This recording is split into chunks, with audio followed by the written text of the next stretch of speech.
Let's talk about the biggest news coming out of Monday Night Raw. It's going back to 2 hours. Are you really? We're doing this now, Hunter. We're doing the. I'm talking to Papa H, Triple H, the Gabe, King of Gigs. We're going back to 2 hours after so many years of wanting it. Fans have been clamoring for a 2-hour Monday Night Raw for as long as they can remember, since Vince decided 3 hours was the best solution. And here we are today.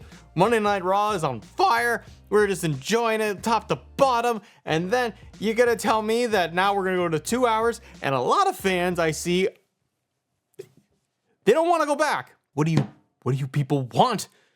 I don't understand it. Isn't this what we dreamed? Isn't this what we hoped for forever? It's just to go back to a regular 2-hour program instead of slogging it out for 3 hours. See, the problem is that WWE Raw specifically is like a breezy 3 hours right now. There's so many wrestlers on the show. There's a ton of storylines.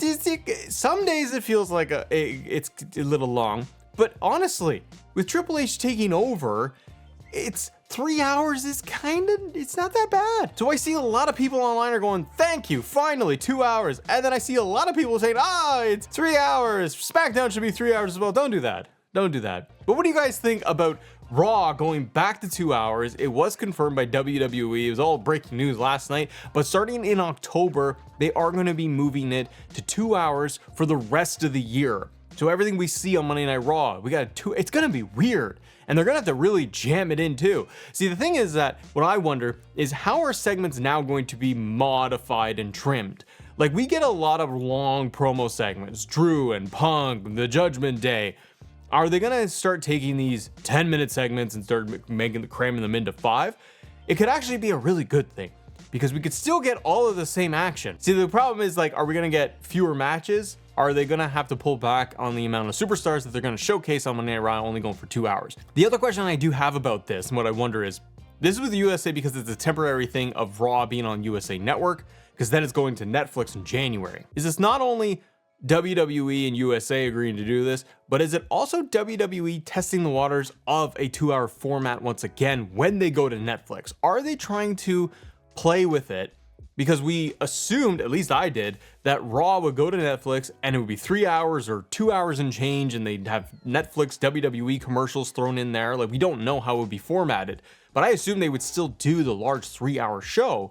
And now if they're going to go for the next few months into a 2-hour format once again, is this what we're going to see when it comes to Raw in Netflix in January? You guys let me know. I just can't believe people are just like, they're all over the map with this thing. Some people like it, some people are sad. You do this 5 years ago, people would be just screaming and cheering and throwing a parade for Triple H. All right, let's go through some of these Raw takes for you in no particular order here. Kadar says, Gunther saying Goldberg is his favorite to Bret Hart was savage.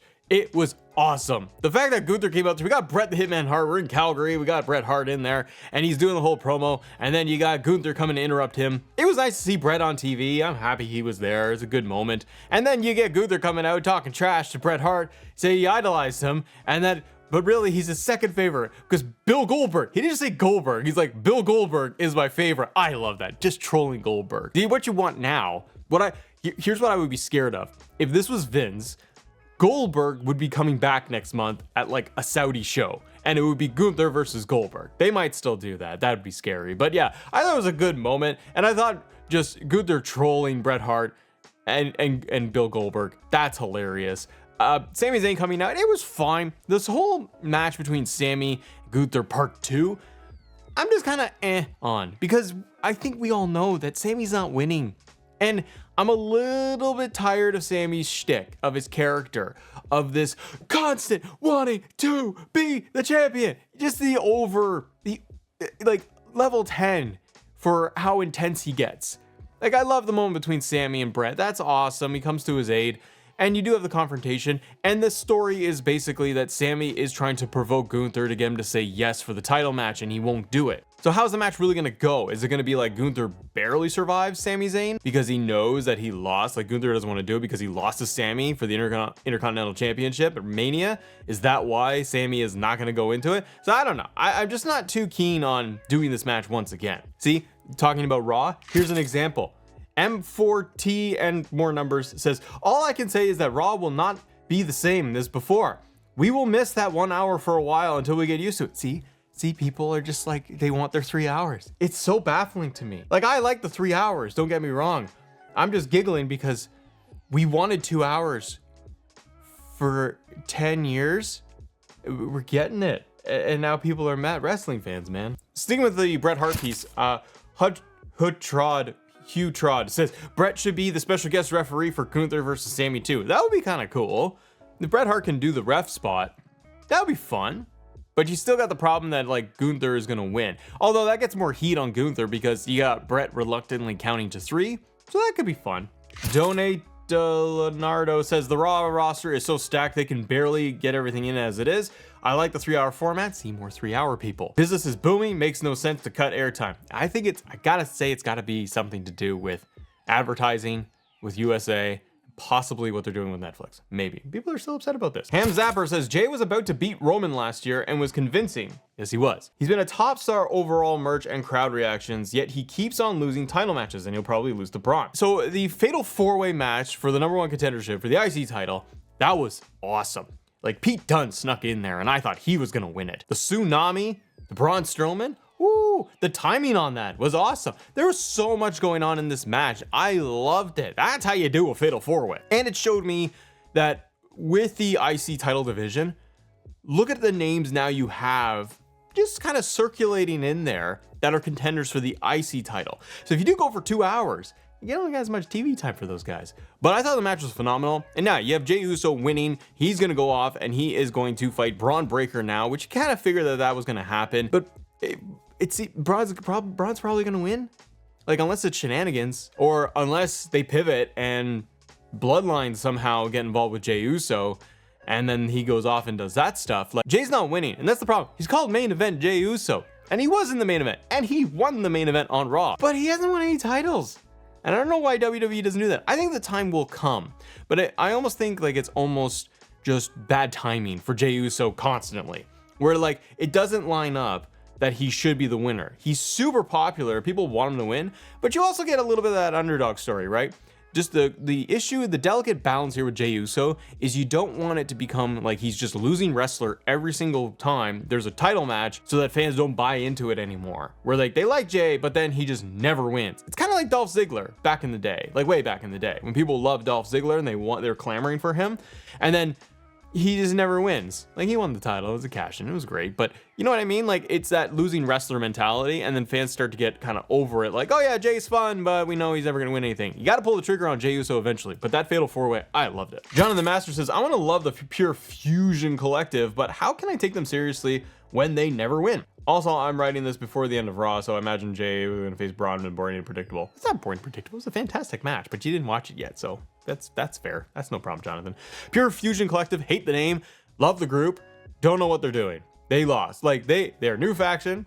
They should be winning. But now you got Jade and Bianca that are tag team champions, and they defended the titles on Raw once again against Unholy Union. So they're done. Like they're squashed now. Now you're gonna move into Kabuki Warriors, and you're gonna do that damage control match, which they probably will lose, and then Jade and Bianca will retain once again.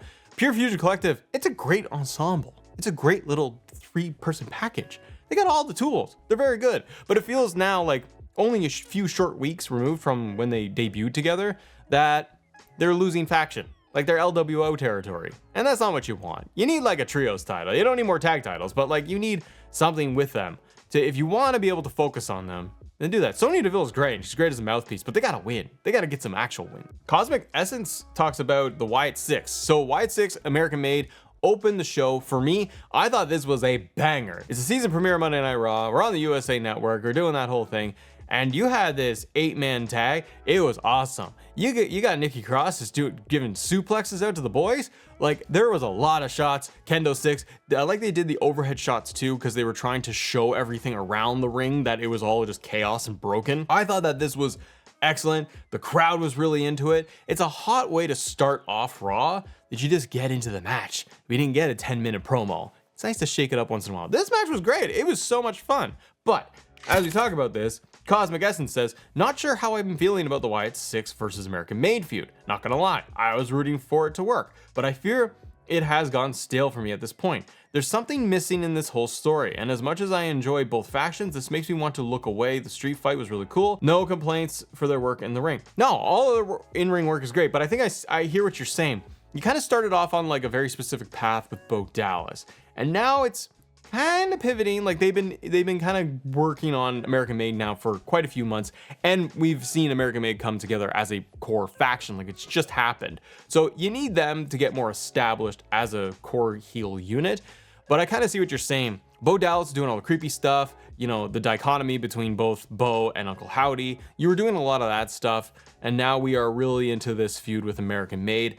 I do wonder where you're gonna go next with the Wyatt family, the Wyatt Six. Are you gonna keep going with American Made, or are you gonna pivot to somebody else to focus on? And then is it gonna be a little bit too much of rinse and repeat? Because eventually, like we've seen Uncle Howdy, we've seen Bo Dallas get into a match, and it's good.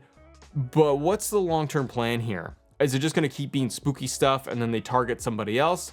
And then you run into Karrion Kross Final Testament situation here. I hope not. I want good things. Loop says, the current iteration of the Judgment Day is starting to become stale very fast. They need to spice things up by either adding a new member or feuding with stars that aren't Priest and Rhea. So we got confirmation on Raw that we are going to get Liv versus Rhea Ripley for the women's world title at Bad Blood. We're also going to get Damian Priest and Finn Balor at Bad Blood. Now, I didn't know we were going to get, I was kind of speculating whether or not we were going to get both these matches at Bad Blood. I thought we get one of them, but now we are going to get Finn and Damian Priest, which is the one thing I'm very curious how they are going to do this. All of these matches need to happen, but I do understand what people are saying when it's like, Judgment Day just keeps losing. New Judgment Day, they just keep losing. Rhea and Damian Priest are way too powerful. And yes, we did get the beatdown on Raw where you got the crutch and they're beating down Rhea, and then Damian Priest covers Rhea Ripley and starts getting wailed on with the crutch. That is all good stuff. But at the beginning of that beatdown, and you got that good aggressive moment, like I did like the confrontation between Finn and Damian Priest. It was heated. It was good. It was also like good signs of Finn Balor being like getting more aggressive, but there's still, Damian Priest is still like single-handedly beating 4 guys down until it just, they stack on him. Like they're way too powerful. I do kind of, like early prediction, I do kind of want Finn Balor to beat Damian Priest. I think he needs to, because in that quick promo you had of Finn Balor, the updated Trons, the updated theme, the feel of Finn Balor, it was kind of all coming back. And he's like, I'm Finn Balor. Like you felt he was being more aggressive and coming out like, I am not a sidekick. And I liked that from Finn. You kind of need that. You need Finn.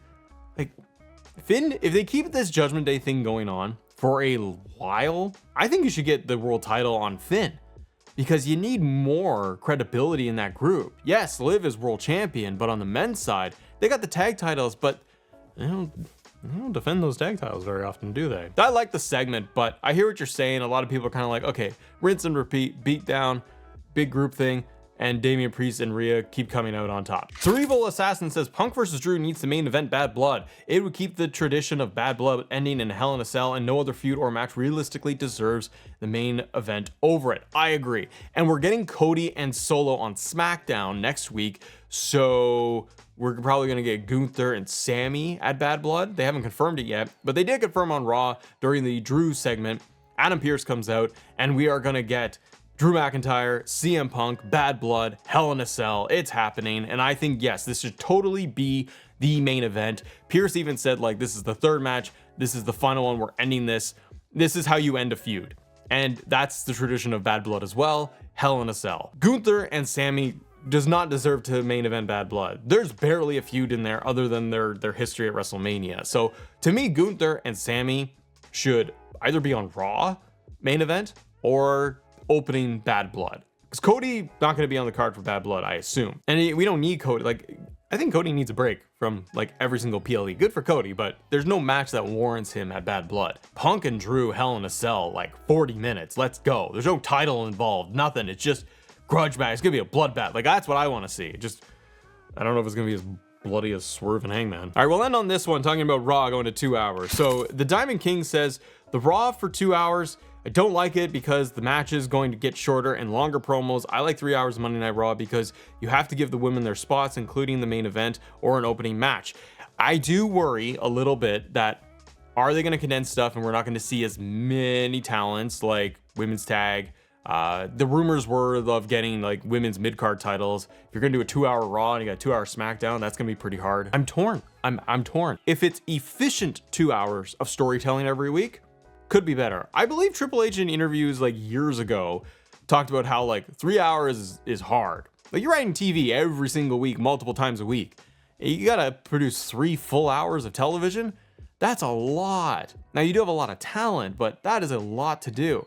Ripping out a full hour, then taking the commercials into effect, it's a shorter show. SmackDown goes pretty breezy, although SmackDown is kind of missing that spark. So I wonder if Raw going to 2 hours is really going to make it feel like the old days of Raw, where it was just bam, bam, bam, bam, bam, because they have to go at a quicker pace. The roster is huge, lots of feuds going on, and things are snappier. SmackDown just feels like a very slow 2 hours. What did you think of Monday Night Raw? There's lots of goods in there. That was a solid show. If you guys want to talk more WWE, click this video right here, subscribe to the channel, hit the like button. Have a great day. See ya.